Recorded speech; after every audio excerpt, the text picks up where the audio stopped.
আবার স্বাগত। আপনারা দেখছেন দুপুরে বাংলাদেশ। ফুটপাতকে দখল মুক্ত রাখতে রোববার থেকে অভিযান চালাচ্ছে দক্ষিণ সিটি কর্পোরেশন। আজও গুলিস্তান এলাকায় চলছে অভিযান। দর্শক, সেখানে আছেন সহকর্মী শাকিল হাসান। আরো জানতে সরাসরি যাচ্ছে তার কাছে। শাকিল, রোববার থেকে উচ্ছেদ অভিযান চলছে, কি অবস্থা দেখছেন আজকের উদ্ধার অভিযানে?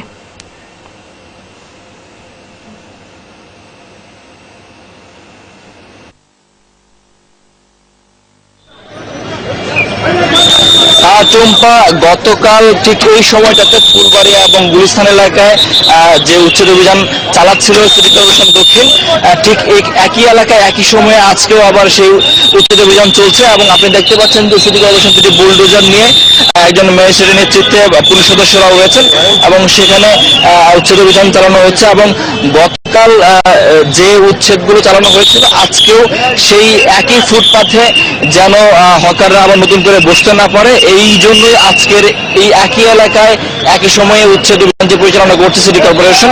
এবং সিটি কর্পোরেশনের ম্যাজিস্ট্রেট বলে আমাদেরকে জানিয়েছেন আগামী 15 দিন এই অভিযান অব্যাহত থাকবে এবং নতুন করে যেন হকাররা বসতে না পারেন সেই বিষয়টি মনিটরিং করা হচ্ছে এবং সিটি কর্পোরেশন দক্ষিণের পক্ষ থেকে সেই বিষয়টি নজরদারি করা হচ্ছে যেন নতুন করে হকাররা আবার এই ফুটপাথগুলোতে বসতে না পারেন। আমরা সকাল থেকে দেখেছি যে এই ফুটপাথগুলোতে কিন্তু হকাররা বসতে পারেননি, কারণ পুলিশের কিন্তু এখানে নজরদারি ছিল এবং সকাল থেকেই বিপুল পরিমাণে পুলিশ সদস্য এখানে মোতায়েন ছিলেন। এবং ফুলবাড়িয়া, বঙ্গবন্ধু অ্যাভিনিউ এবং গুলিস্তান মোড়, গোলাপ সমাজার এই এলাকায় গতকাল অভিযান চালানো হয়েছিল এবং একই এলাকায় আজকেও চালানো হচ্ছে। এবং সিটি কর্পোরেশনের মেয়র দক্ষিণের সাইদ খোকন তিনি গতকাল দৃঢ় কণ্ঠে ঘোষণা করেছিলেন যে নতুন করে আর কোনো হকারকে এই ফুটপাথগুলোতে বসতে দেওয়া হবে না, কারণ ঢাকার যানজট নিরসনে ঢাকা সিটি কর্পোরেশন দক্ষিণের যে উদ্যোগ সেই উদ্যোগকে সফল করার জন্য হকার মুক্ত করা এটি তাদের একটি গুরুত্বপূর্ণ কাজের মধ্যে পড়ে এবং সেই বিষয়ে তারা কোনো ছাড় দেবেন না। যদিও গতকাল বাংলাদেশ হকার্স ইউনিয়ন নামে একটি সংগঠন তারা 10 দফা দাবি নিয়ে মেয়রের কাছে পেশ করেছেন এবং তারা সেখানে দাবি জানিয়েছিলেন যে হকার উচ্ছেদ যেন বন্ধ রাখা হয়, কিন্তু সেই দাবিতে কিন্তু মেয়র সাইদ খোকন সাড়া দেননি এবং তিনি দৃঢ় কণ্ঠেই বলেছেন যে হকার উচ্ছেদ যে অভিযান চলছে সেটি অব্যাহত থাকবে এবং নতুন করে ঢাকা শহরের কোনো রাস্তায় হকারকে বসতে দেওয়া হবে না। এবং সেই উদ্যোগেরই কিন্তু আজকে বাস্তবায়ন দেখা যাচ্ছে এবং গত 24 ঘন্টায় কিন্তু নতুন করে এই ফুটপাথগুলোতে আর হকাররা বসতে পারেননি। এবং এ বিষয়ে পুলিশের কর্মকর্তাদের সঙ্গে আমরা কথা বলার চেষ্টা করেছি এবং পুলিশের কর্মকর্তারা বলেছেন যে সিটি কর্পোরেশনের এই উচ্ছেদ অভিযানে তারা সহযোগিতা করছেন এবং এখানে নতুন করে যেন আর কোনো হকার বসতে না পারেন সে বিষয়ে তারা উদ্যোগ নেবে এবং নিয়মিত মনিটরিং করা হবে এবং এই এলাকায় ফুটপাথ দখলমুক্ত রাখতে নিয়মিত টহলও বাড়ানো হবে যেন নতুন করে আর এই হকাররা বসতে না পারেন।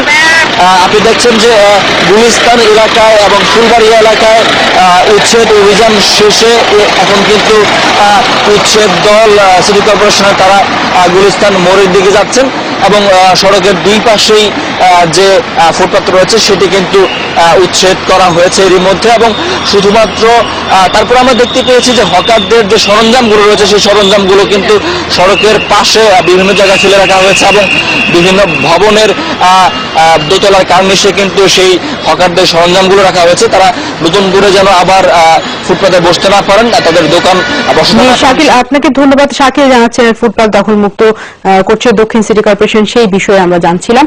এদিকে পুনর্বাসন নীতিমালা না করা পর্যন্ত হকারদের উচ্ছেদ অভিযান বন্ধের দাবি জানিয়েছে হকার্স সমন্বয় পরিষদ।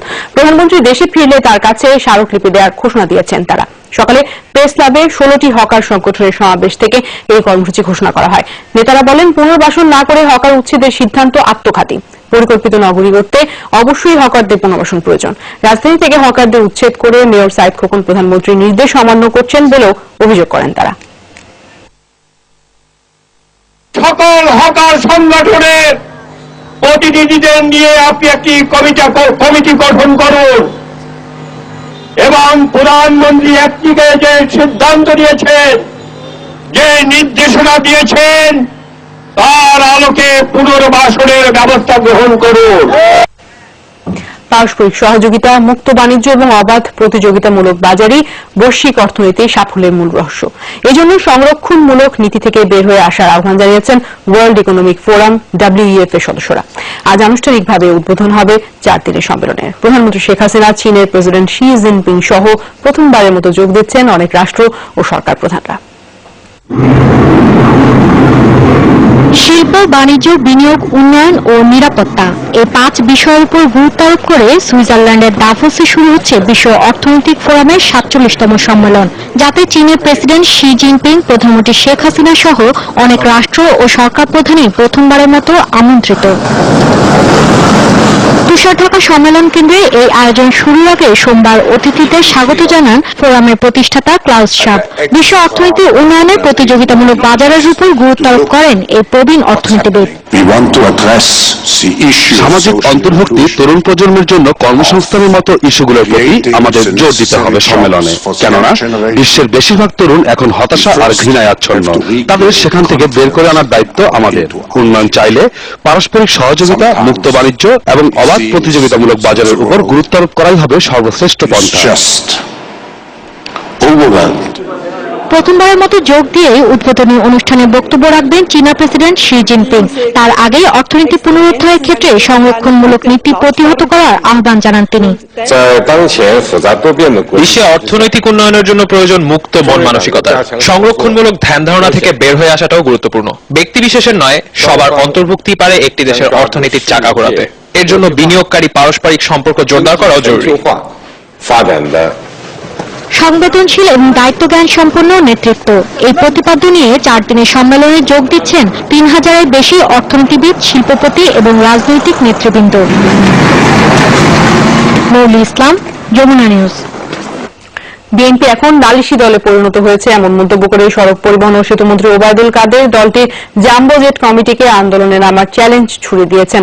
সকালে সাভারের হেমায়তপুরে সাংবাদিকদের এক প্রশ্নের জবাবে এসব কথা বলেন তিনি। মন্ত্রী বলেন, নারায়ণগঞ্জের চাঞ্চল্যকর 7 খুনের রায় ঘোষণার মধ্য দিয়ে প্রমাণিত হয়েছে বিচার বিভাগ স্বাধীনভাবে কাজ করছে। ন্যায় বিচার প্রতিষ্ঠায় বর্তমান সরকার আন্তরিক বলেও মন্তব্য করেন ওবায়দুল কাদের। এ সময় ঢাকা আরিচা মহাসড়কের সাভার থেকে হেমায়তপুর পর্যন্ত 8 লেনে উন্নীতকরণের ঘোষণা দেন মন্ত্রী।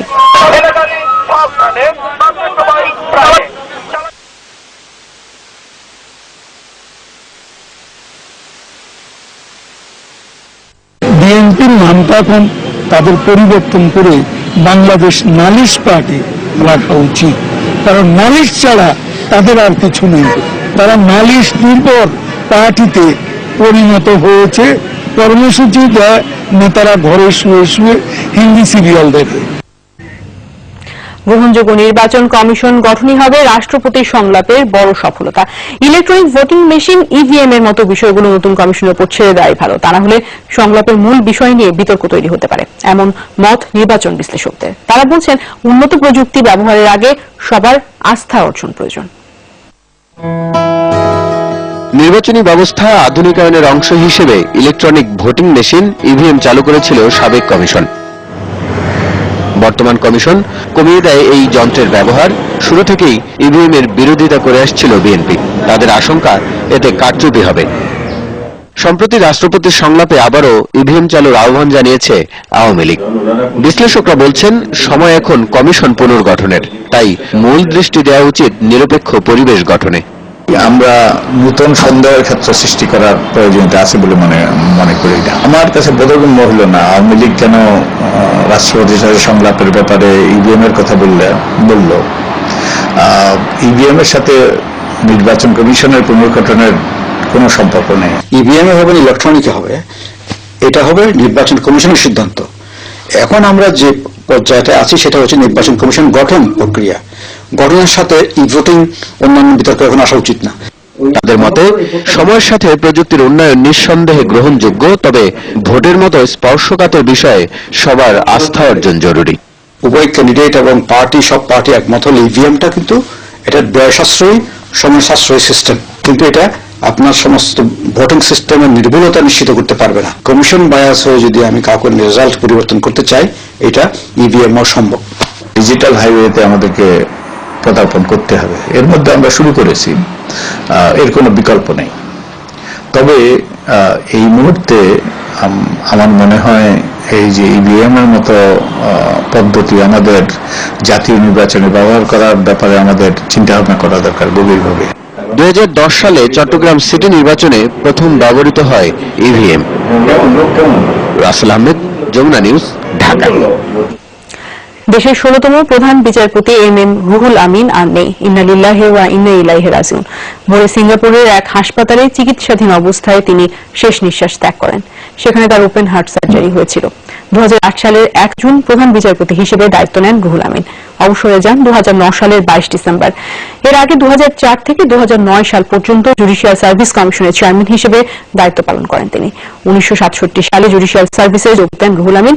1984 সালে হন জেলা ও দায়রা জজ। 1994 সালে যোগ দেন হাইকোর্ট বিভাগে। 2003 সালে নিয়োগ পান আপিল বিভাগের বিচারপতি হিসেবে।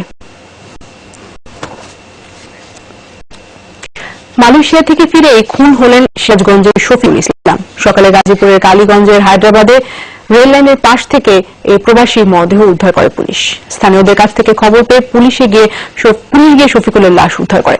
এ সময় সাথে থাকা পাসপোর্ট থেকে তার পরিচয় নিশ্চিত হয় পুলিশ। গতরাতে তিনি মালয়েশিয়া থেকে দেশে এসেছেন বলে জানা গেছে। মালয়েশিয়ায় তিনি সবজি ব্যবসা করতেন। ট্রেনে নিজ বাড়ি সিরাজগঞ্জ যাওয়ার সময় ছিনতাইকারীদের কবলে পড়ে শফিকুল প্রাণ হারাতে পারেন বলে প্রাথমিকভাবে ধারণা করছে পুলিশ। শফিকুলের কাছে সাথে তার স্ত্রীর পাসপোর্টও উদ্ধার করা হয়েছে। এদিকে শফিকুল নিহতের খবর তার গ্রামের বাড়ি পৌঁছানোর সাথে সাথে কান্নায় ভেঙে পড়েন স্বজনরা। কিভাবে তার মৃত্যু হয়েছে সেই সম্পর্কে পরিবারের সদস্যরাও কোনো ধারণা করতে পারছেন না।